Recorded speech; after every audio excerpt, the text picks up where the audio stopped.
pinakamasayang lalaki sa buong mundo.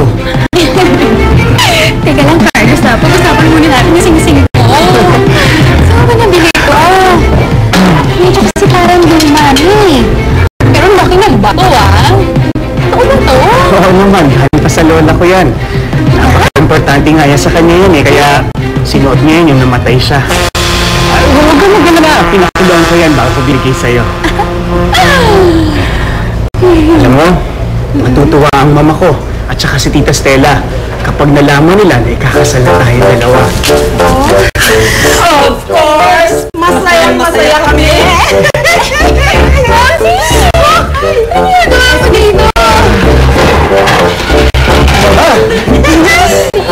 Actually, ito kasing si Carlos.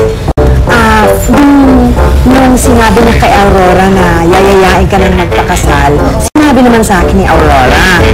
Kaya ngayon, hindi lang kami magkumare, magbalae pa.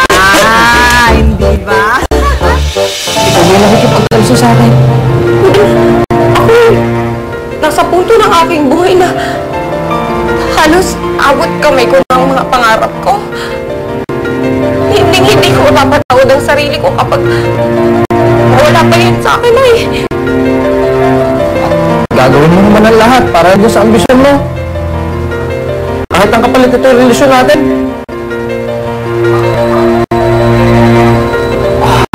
Ay, alam ko na. Ay, namimiss mo lang ang kiss ko eh. Ano ba? Lahat na lang! Ginagawa mo sa biro!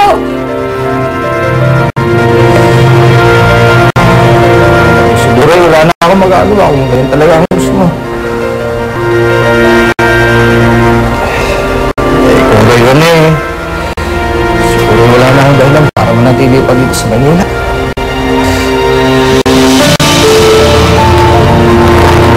Mahal kita eh. Pero huwag kang mag-alala.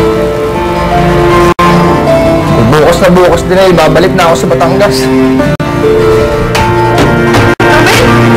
Sandali lang! Ano? Tanong kwarto eh. Dito yung sa'yo, Ngayon ba? Ay, nagkamali lang eh. Tao lang.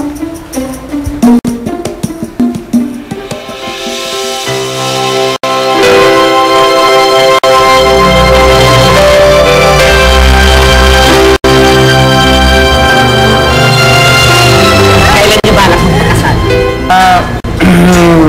October? October? October 2009? Oo nga naman. Bakit? Bakit October pa? Bakit hindi ngayon yan? Ngayon, June! Teka lang po, bakit po parang sobrang bilis po ata?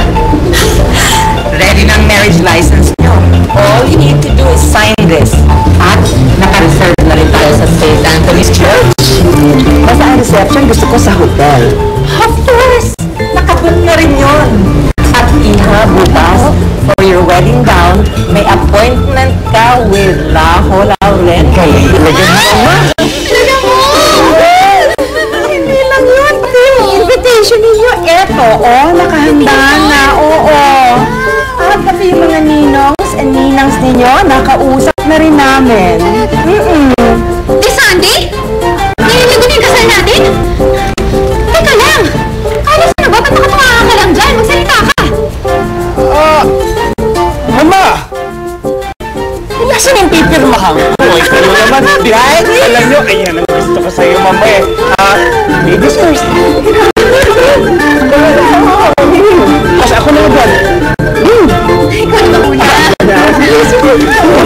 Mabilis ako pamirme. Go!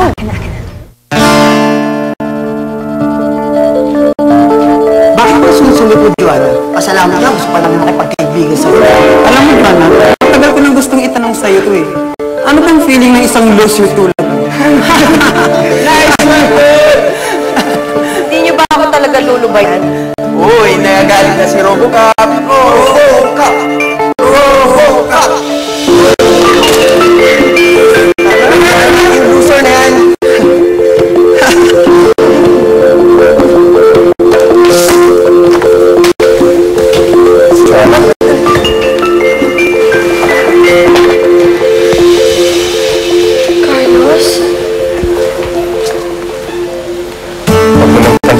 ngayon, sila ang loser at hindi ikaw.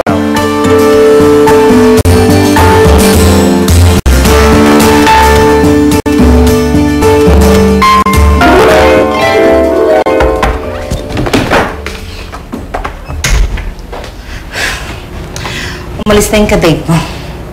Sayang. Akit pa naman. Ang lalim ng dimples. Pwedeng lagyan ng sabaw. Okay lang. Hindi ko rin naman siguro magugustuhan yan. At bakit? Dahil hindi ba siya si Carlos?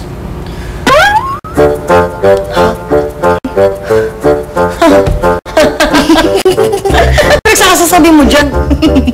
Hoy, pwede ba? Huwag kang magkaila sa akin, no? Ha? Sino ba maglilipit ng mga gamit mo dito sa kwarto? Eh, di ba ako? Tsaka, alam ko ata kung saan nakalagay ang mga litrato ni Carlos. Tulad nito!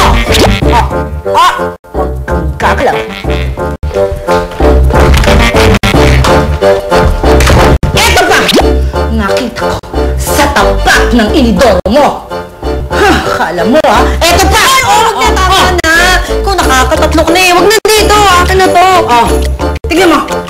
Carlos. Akala mo, ha? Makakapagkaila ka sa akin, ha? Okay! Carlos. Desisyon magpakasal ni Carlos. Mabait na bata yan. Responsable. Kaya lang parang ang bilis eh.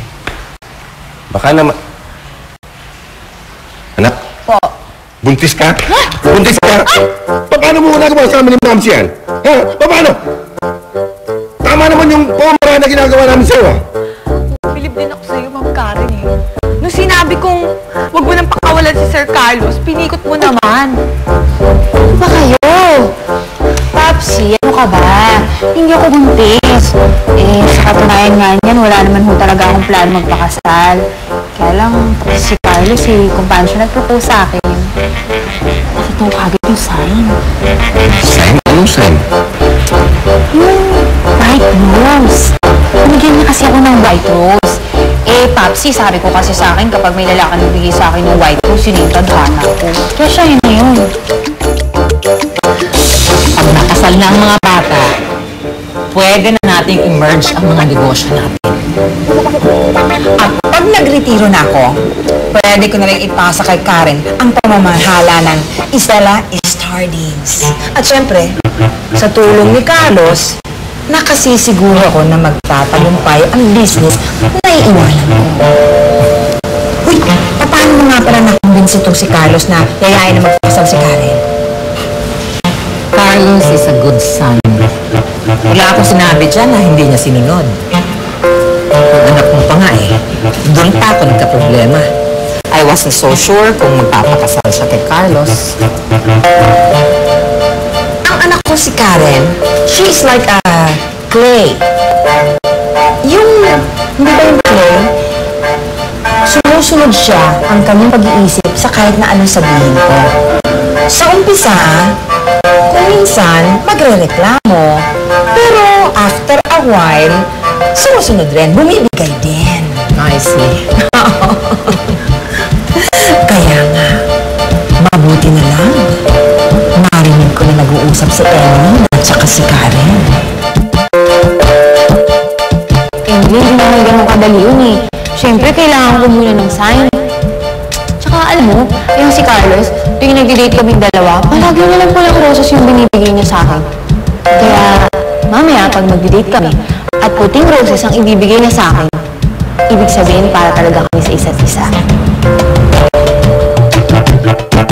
Kaya ora mismo, tinawagan ko kagad si Carlos.